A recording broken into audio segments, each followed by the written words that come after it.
Hi there, it's summertime, and I'm back with another edition of Just an Opinion. And fitting with the season, today I'm going to talk about the Sleepaway Camp series.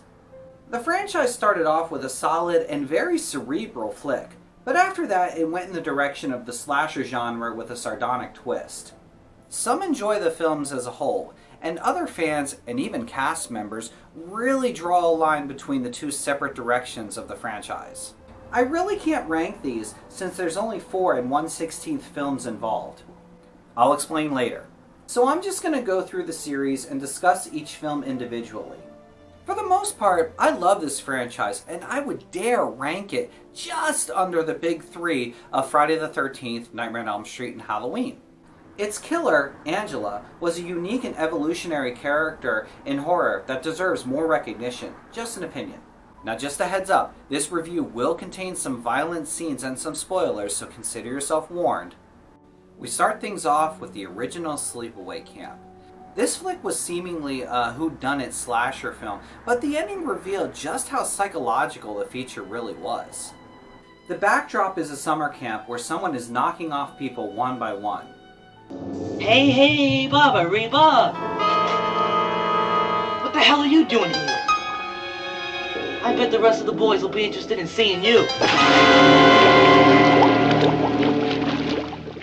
For special effects, they mostly relied on build-up of suspense, leading to an off-screen kill, but the audience is treated to the aftermath.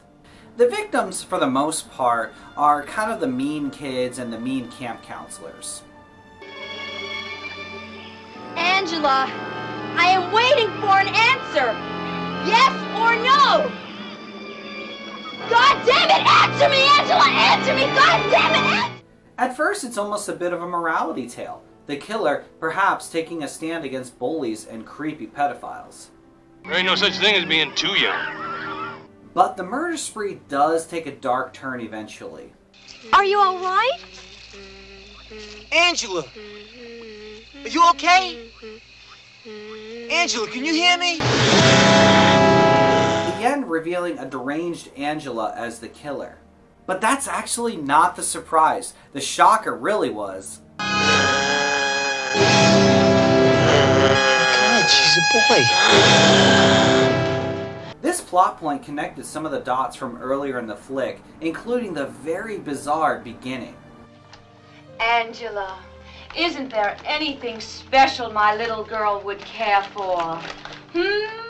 The ending of this movie is still discussed in horror movie scholarship, with emphasis on transgender roles and representation in the genre.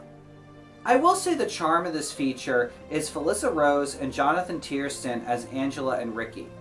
You go in one way and I go in the other. It can't miss. I don't feel like playing Ricky. Oh, come on.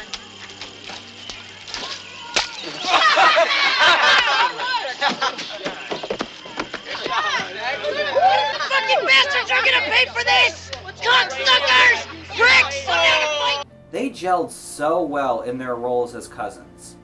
Like most fans, I'm curious to see how the franchise would have proceeded had they both returned in the next installment. But that's not what happened, since the series went in a different direction with different cast members after that. Moving on, we get Sleepaway Camp 2, Unhappy Campers. Continuing the series, this entry changed courses, fitting more as a horror comedy. Then I got to thinking how this was all such a strange coincidence. So then I decided to call the Shit Sisters. You know something? You talk too much. Rose did not reprise her role as Angela, so they went with Pamela Springsteen. And yes, she is the sister of the boss. There are no whodunit elements. It's a straight-up slasher movie with some quirky comedy mixed in. Once again, the setting is a summer camp, and Angela, now a female after a sex change operation, is one of the counselors. She really is a happy leader and wants everyone to have fun. Don't forget the hand movements. Oh, I'm a happy camper. I love the summer sun. I love the trees and forests. But she takes very severe measures to anyone who breaks her rules.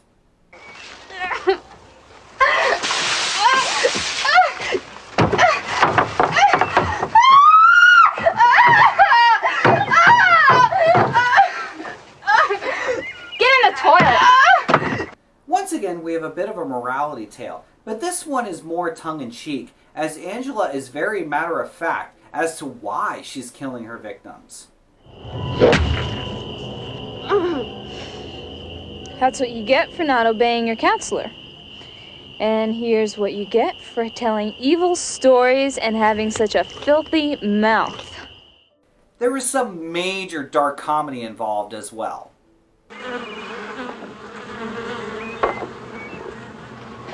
I always like to read the ingredients before I buy anything.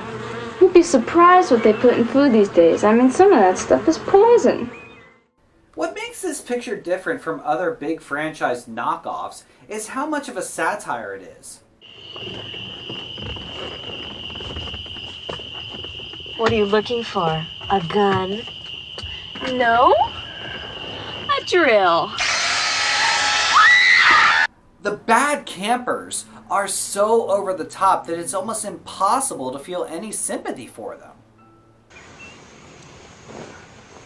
Listen, you don't have AIDS or anything, do you? No. Great. See ya. Angela is arguably the protagonist, with how the narrative follows her plight. Also notable is how the movie spoofs famous franchise killers from other flicks.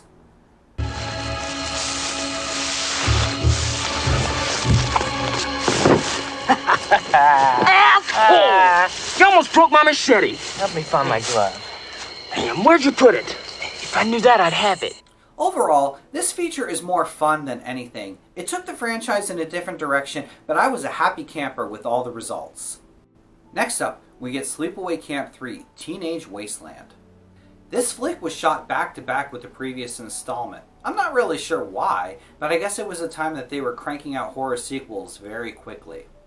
Angela is back, but this time under a fake identity, posing as a camper. Does anyone know I'm a happy camper? I do!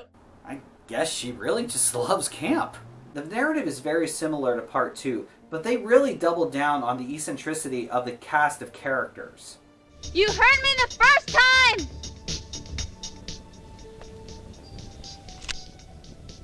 What? The theme of this sleepaway camp being an attempt to bring together a diverse group of kids from completely different social and economic classes. Hi, I'm Bobby Stark.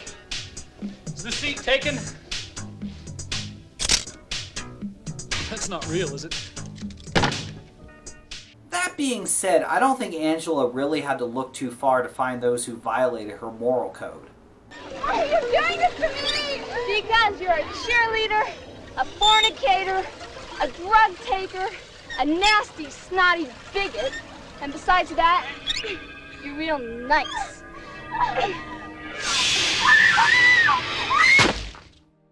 This sequel was a lot of fun, despite the absurdity. Yeah. Do the guys get to sleep with the girls? No. Why not? There are some fun throwbacks to its predecessor, but not too much of a continuance of story. I think I caught something. Ooh, Ooh, where'd that thing come from? Storm must have washed it up. There's a lot of trash in this lake. Springsteen once again shines as the title character.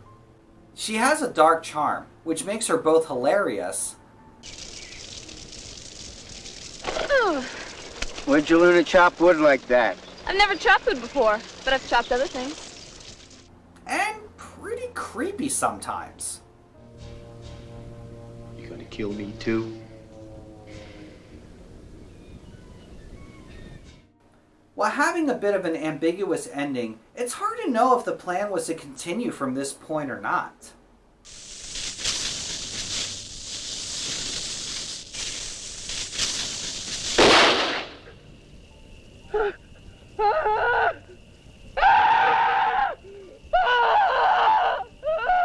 better up. In 2002, Anchor Bay released a box set with the 3 released films. As a bonus, they included a DVD containing the footage from the unreleased and unfinished Sleepaway Camp 4: The Survivor, While cool to see what they had shot on this abandoned project, there really is no explanation of the movie itself, nor any form of narrative to piece the footage together. It's just literally take after take without any context of anything. Okay, marker. Speed. Right, sound 20. And action. There is supposedly a real cut of this feature online. But don't be fooled, it's just a fan edit of this footage and footage from the other films. In reality, I'd love to know more about Sleepaway Camp 4, but it will probably always remain a 16th of a film with no explanation of the footage shot. More trivial than anything. And finally, we wrap things up with Return to Sleepaway Camp. Now, like I said before, there are some fans, and even those involved with the movie itself, that feel that the original Sleepaway Camp never got a true sequel. So in 2008, they released this flick, completely ignoring Sleepaway Camp 2 and 3, and even bringing back some of the cast members from the original film. It was awful! And not in a good way. Your ass stinks! The plot is somewhat unbalanced. Our main character, Alan, is bullied half the film, but he himself is also a bully anytime he's not being antagonized. What I'm in the mood for is a You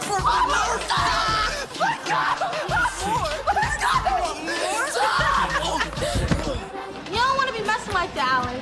Yeah, I do. No, you don't. Yeah, I do. No, you don't. Yeah, I do! Someone starts knocking off those who pick on him one by one. Look at it.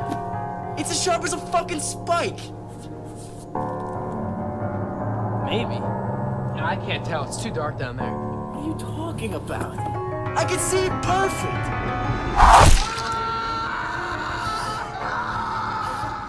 Is it Alan? Your ass stinks! A psycho counselor? Are you out of your fucking mind? Let go! Or perhaps, is it Angela, returning to her old stomping grounds after 30 years? Well, the suspense is about exhilarating as an elevator ride before the killer is revealed to be Angela, with the returning Felissa Rose. In the end, they all get what they deserve. I knew it was you. Michael thought skinning frogs was cool. Ask him how cool it is now. Angela! And she was disguised the whole time as Sheriff Jerry.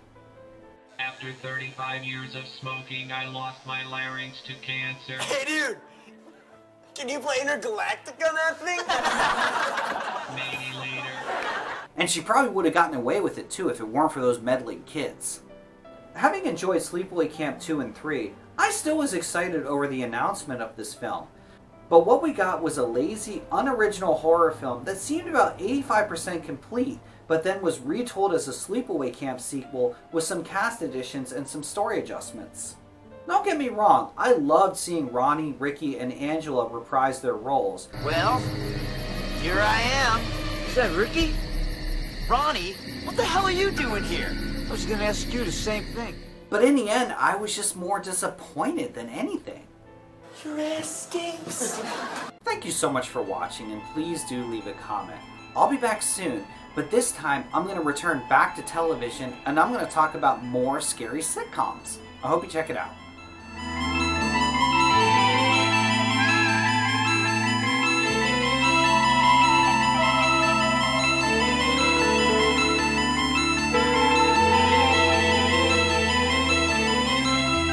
When I look into your eyes, it comes as no surprise. You're slipping away.